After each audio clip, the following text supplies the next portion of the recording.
اس episode میں ماہین نرمین سے کہے گی کہ ذرا آپ ہمایوں بھائی پہ تو نظر رکھو، وہ آج کل کیا کرتا پھر رہا ہے۔ تو وہ کہتی ہے لگتا ہے تمہیں نہال نے ویڈیو دکھا دی ہے، نہال سے کہو کہ اپنے کام سے کام رکھا کرے، ہماری اوپر زیادہ نظر نہ رکھا کرے۔ تو تبھی ماہین کہتی ہے کہ تم نے پوچھا نہیں ہمایوں بھائی سے کہ یہ کیا ہو رہا تھا؟ نرمین کہتی ہے مجھے ہمایوں سے کچھ بھی پوچھنے کی ضرورت نہیں ہے، میرا دل اتنا بھی تنگ نہیں ہے، مجھے وہ پتہ ہے جو بھی کر رہا ہے وہ میرے ساتھ مخلص ہے، وہ ایسا کچھ بھی نہیں کر سکتا۔ تبھی ماہین آگے سے کہتی ہے کہ نہیں بات مانی تو نہ مانو، مجھے تو وہ بہت بدلے بدلے لگ رہے ہیں، تم بھی کل اکھڑی ہوئی تھی اس کے ساتھ سارا دن۔ اس کے بعد ماہین نہال کے لیے شاپنگ کا کہہ کے اٹھ کے چلے جائے گی۔ دوسری طرف نرمین ہمایوں کی خوشی کے لیے اپنے ہاتھوں پہ مہندی لگائے گی۔ سراج صاحب کی 3 بیٹیاں ہیں جن میں سب سے بڑی کا نام ہے نرمین، اس کے بعد ماہین اور پھر آتی ہے ایمان۔ جو نرمین ہے وہ بہت ہی نکچڑی اور نخریلی ہے، اپنی بات منوانے والی ہے اور سراج صاحب کی سب سے زیادہ فیورٹ بیٹی ہے۔ دوسرے نمبر آتی ہے ماہین، جس کو کھانا پکانے کا، کوکنگ کا بہت زیادہ شوق ہے، جو ہر وقت کچن میں ہی گھسی رہتی ہے، اس کو اپنے کام سے، اپنے کھانے مختلف ڈشز بنانے سے عشق ہے۔ تیسرے نمبر پہ آتی ہے ایمان، جس کو اس کا ابا ایک نحوست کی علامت سمجھتا ہے، کیونکہ ایمان جب پیدا ہوئی تھی تو اس کی والدہ کی وفات ہو گئی تھی، تبھی جس کی وجہ سے سراج صاحب ایمان کو اس کی والدہ کی موت کی ذمہ دار ٹھہراتے ہیں۔ انہیں کبھی ان سے پیار نہیں کیا، کبھی اس سے صحیح طرح سے بات نہیں کی۔ اب آتے ہیں اگلے موڑ پہ، جب نرمین اور یہ تینوں بہنیں بڑی ہو چکی ہیں اور رضیہ جو ان کی والدہ ہے وہ کب کی فوت ہو چکی ہے۔ جو نرمین ہے اس کے لیے رشتہ آتا ہے ایک لڑکے کا، اور لڑکے کا نام ہوتا ہے نہال۔ یہ دراصل نرمین کی اپنی پسند ہوتی ہے، اپنی پسند کا لڑکا ہوتا ہے، فیس بک پہ دوستی ہوتی ہے اور یہ محلے میں ہی رہتا ہے ان کے، اور لیکن اب باہر گیا ہوا ہے کام کرنے کے سلسلے میں۔ لیکن اس کے گھر والوں کو اور اس کے ابا ابو کو اس کے لڑکے پر ذرا زیادہ یقین نہیں ہے، ان کا خیال ہے پتہ نہیں کس طرح کا لڑکا ہے۔ لیکن نرمین ڈٹ جاتی ہے کہ اگر میں شادی کروں گی تو اسی لڑکے سے کروں گی، اس کے علاوہ کسی سے شادی نہیں کروں گی، جس کی وجہ سے مجبوراً سراج صاحب کو ہاں کرنی پڑتی ہے۔ آخر نرمین ان کی لاڈلی بیٹی جو ہے اس کی بات کو کس طرح سے منع کر سکتے ہیں۔ شادی کی تاریخ فکس ہو جاتی ہے، تب بھی مہمان آتی ہیں ایک مونا جی، مونا آنٹی جو کہ ان کی دور کی خالہ ہے بچیوں کی۔ وہ شادی پہ شرکت کرنے کے لیے آتی ہیں اور سراج صاحب کو کال کرتی ہیں کہ آپ نے تو ہمیں شادی پر نہیں بلایا، لیکن پھر بھی ہم تو رشتہ دار ہیں، آپ کے شہر میں آئے ہوئے ہیں تو ہم آ رہے ہیں۔ مونا آنٹی آ جاتی ہیں، لیکن جو نرمین ہوتی ہے اور ایمان ان کو ان کی آنٹی کچھ خاص پسند نہیں ہوتی، لیکن ماہین کے لیے وہ ایک خوشگوار معجزہ کے طور پہ آتی ہیں، ان سے ڈھیر ساری باتیں کرتی ہیں، ان کی امی کی باتیں بھی کرتی ہیں ماہین سے۔ ماہین کیونکہ گھر ہی رہتی ہے، سارا دن بور ہو جاتی ہے، تو اب مونا جی کے آنے سے وہ بہت زیادہ خوش ہیں کہ شادی کی تیاریوں میں بھی وہ ہاتھ بٹا رہی ہیں، مختلف مشورے بھی دے رہی ہیں کہ یہ کام اس طرح ہونا چاہیے اور اس طرح ہونا چاہیے، جبکہ نرمین سارے گھر سے الگ صرف اپنی خوشی میں، اپنی تیاریوں میں، اپنی باتوں میں لگی ہوئی ہے۔ جب دیکھو وہ نہال کو کال کر رہی ہوتی ہے میرے لیے یہ ڈریس لے آنا، میرے لیے یہ پرفیوم لے آنا، میرے لیے یہ گلوز لے آنا، وہ ہر طرف سے جو بھی چیز اسے پسند آتی ہے نہال کو میسج کر دیتی ہے کہ آتے ہوئے میرے لیے یہ والی چیز لے آنا۔ دوسری طرف جو مین کریکٹر ہے اس کا نام ہے ہمایوں، جو نرمین کو بہت زیادہ پسند کرتا ہے، لیکن وہ ایک شرمیلا لڑکا ہے، آنکھ اٹھا کے بھی کسی لڑکی کی طرف نہیں دیکھتا اور نرمین کی طرف سے تو وہ دیکھ ہی نہیں سکتا۔ وہ دراصل کام کرتا ہے ایک بوتیک پہ، اب اس کی اپنی بوتیک ہے جو کہ اس کے ماموں کی شاپ تھی اور اب وہ چلا رہا ہے اور وہاں پہ کام کر رہا ہے۔ بہت ہی اچھا انسان ہے، سراج صاحب کو وہ لڑکا بہت زیادہ پسند ہے، وہ ان کا بیٹوں کی طرح خیال رکھتا ہے کیونکہ وہ ان کے ہمسائے ہی تو ہیں۔ ہمایوں بلا شبہ ایک بہت ہی اچھا ڈیزائنر ہے، نرمین کی شادی کے سارے جوڑے اسی نے سلائی کیے ہیں اور نرمین بھی اس پہ خوب روب جھاڑتی ہے کہ اس طرح نہیں کیا، اس طرح نہیں کیا، اسے شک ہے کہ وہ اس کی طرف دیکھتا رہتا ہے، اس کو گورتا رہتا ہے، ہاں لیکن منہ سے کوئی نہیں بولتا، ایک شریف انسان ہے، لیکن نرمین اس کی طرف دیکھنا بھی گوارا نہیں کرتی، جبکہ ہمایوں دن رات اللہ تعالیٰ سے دعا کرتا ہے کہ اس کو نرمین مل جائے۔ وہ کہتا ہے کہ میری صرف ایک ہی خواہش ہے کہ میری شادی نرمین کے ساتھ ہو جائے، میں اسے بہت زیادہ خوش رکھوں گا۔ وہ منہ سے تو کچھ نہیں کہہ سکتا لیکن اللہ تعالیٰ سے یہ دعائیں کرتا رہتا ہے، جبکہ دوسری طرف نرمین کی شادی فکس ہو چکی ہے، وہ نہال کے انتظار میں بیٹھی ہے، سارا دن اس سے گپ شپ لگاتی ہے، لیکن جیسے ہی شادی کا دن قریب آتا جاتا ہے تو اس سے ایک دن پہلے نہال کا نمبر بند ہو جاتا ہے،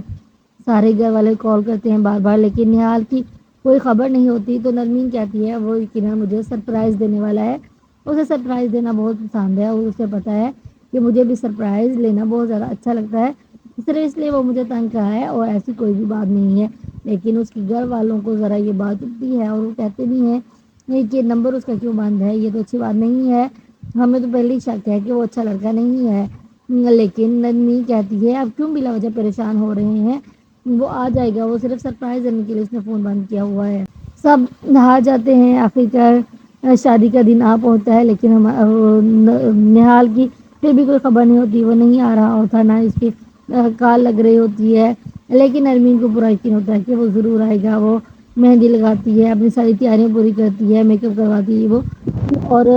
وہ نہال کے گھر بھی جاتی ہے کہ بھابھی نہال کا کچھ اتا پتا ہے کہ نہیں، لیکن نہال کے گھر والوں کے بھی اس کے بارے میں کچھ نہیں پتا ہوتا۔ حالانکہ وہ بھی نہال سے تنگ ہوتے ہیں، وہ کہتے ہیں وہ اس کو ایک فراڈ اور دھوکے باز انسان سمجھتے ہیں۔ اس کے بھیا اور بھابھی ہیں نہال کے گھر میں اور کہتے ہیں کہ یہ کسی کا سگا نہیں ہو سکتا۔ پھر نہال کے بھائی فیاض کی کال آتی ہے سراج صاحب کو کہ نہال کا کوئی اتا پتہ نہیں ہے، ہم آپ سے معذرت خواہ ہیں، نہ ہی تو وہ آیا ہے، نہ اس کو کوئی کال لگ رہی ہے، تو میں بہت زیادہ شرمندہ ہوں۔ یہ ساری باتیں سن کے سراج صاحب ہمایوں کو بلاتے ہیں اور اسے کہتے ہیں کہ یہ بات ہے کہ تم اس طرح کرو، تم شادی کر لو نرمین سے۔ ہمایوں کہتے ہیں نہیں، میں یہ سب کیسے کر سکتا ہوں، نرمین کو بالکل بھی اچھا نہیں لگے گا، سوری میں یہ نہیں کر سکتا۔ یہ سنتے ہی سراج صاحب کو ہارٹ اٹیک ہو جاتا ہے، وہ ہاسپٹل چلے جاتے ہیں، وہاں رہتے ہیں۔ اتنی زیادہ طبیعت خراب دیکھ کے ہمایوں حامی بھر لیتا ہے۔ جیسے ہی وہ لوگ واپس آتے ہیں، پھر سراج صاحب اپنا فیصلہ سناتے ہیں کہ ہم نے آپ کی مرضی دیکھی، آپ کی بات مانی، لیکن اب نہال نہیں آیا تو تمہیں میری ایک بات ماننی پڑے گی۔ اگر تمہیں میری زندگی عزیز ہے تو تم ہمایوں سے شادی کر لو۔ نرمین کرنا تو نہیں چاہتی تھی، لیکن پھر اپنے ابو کی طبیعت دیکھ کے وہ مان جاتی ہے، کیونکہ اس کی امی پہلے ہی فوت ہو چکی ہیں، تو اس کے باپ ہی ہے جنہوں نے ان کا اتنا زیادہ خیال رکھا ہے، اب تک ان کو سنبھالا ہے۔ خیر شادی ہو جاتی ہے، نرمین ہمایوں کے گھر آ جاتی ہے اور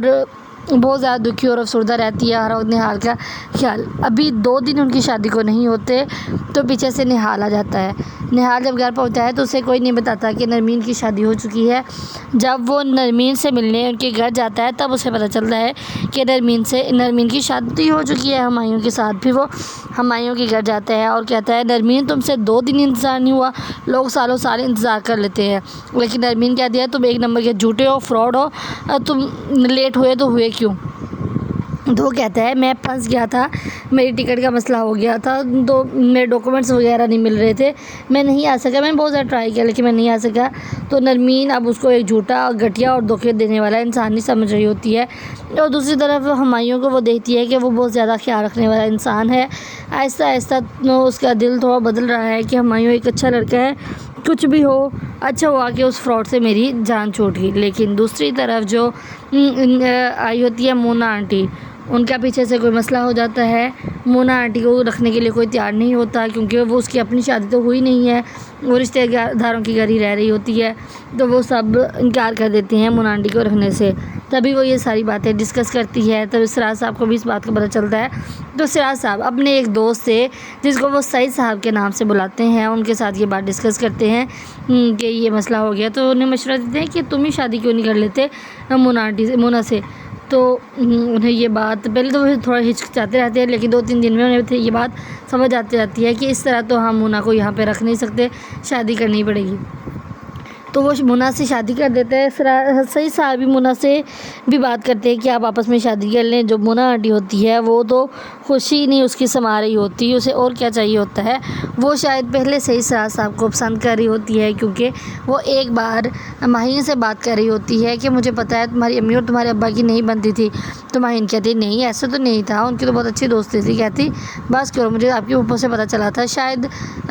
وہ پہلے سے ہی تھوڑا بہت لائک کرتی تھی۔ اچھا اس کی شادی کی وجہ یہ تھی کہ اس کے بہن بھائی چھوٹے تھے، اس نے ان سب کو پالا بڑا کیا، سب کی شادی کروائی، لیکن جب ان کی باری آئی تو انہوں نے ان کو گھر سے ہی نکال دیا۔ اب ان کی شادی ہو جاتی ہے سراج اور مونا کی، لیکن یہ بات نرمین کو کون بتائے گا؟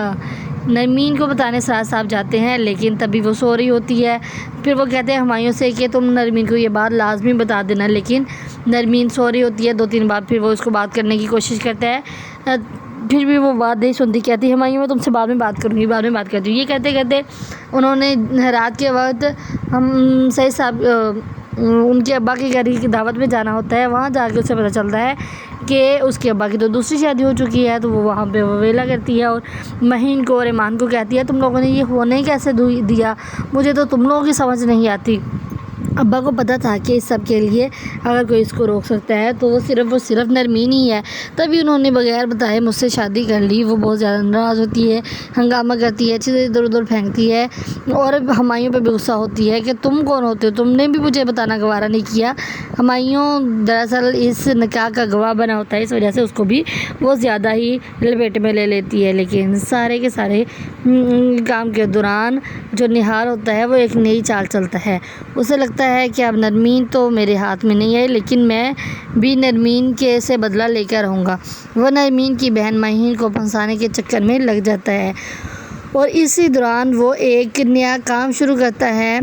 جو کہ ہوتا ہے ریئل اسٹیٹ کا، اور اس کی شاپ نرمین کے شوہر ہمایوں کے بالکل سامنے والی شاپ میں کھول لیتا ہے تاکہ آنا جانا لگا رہے، نرمین آتے جاتے یا کوئی بھی دیکھتی رہے۔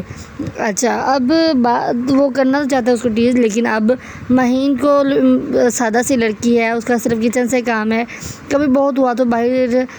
چکن یا کوئی سبزی وغیرہ لینے ہی چلی گئی، اس سے زیادہ وہ باہر بھی نہیں نکلتی۔